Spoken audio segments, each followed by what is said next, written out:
As someone who is still going, and still going so strong, how do you stay true to yourself and your sound while also everything's changing in the music industry, but how do you keep it authentic to you?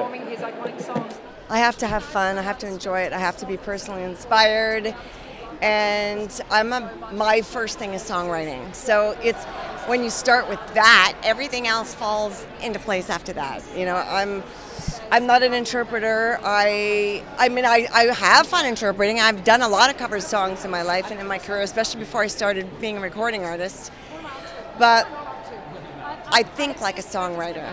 So I always put myself into the music, and it's the same thing with fashion or everything has to stem from my own creativity.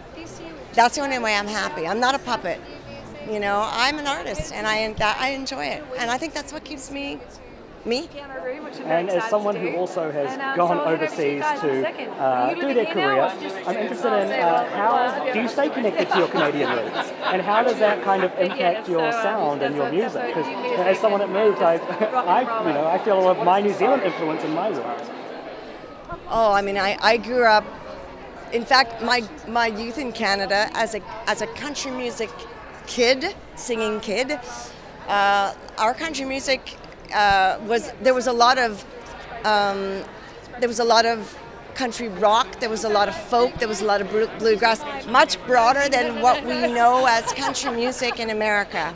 So the diversity that I ended up with in my own evolution is I think what made me an international artist, because I am not just one kind of country. I'm influenced by all of the other art, like Gordon Lightfoot, for example. I'm very influenced by him. I'm influenced by all the Canadian rock, and we have a lot of amazing folk artists. I mean, Joni Mitchell and Anne Murray, people like that were really all a part of our country music. And that's affected my songwriting in a very good way. I think it's just made me more diverse. Well, thank you for being you. Thank Appreciate you. it. Have fun tonight. Thanks.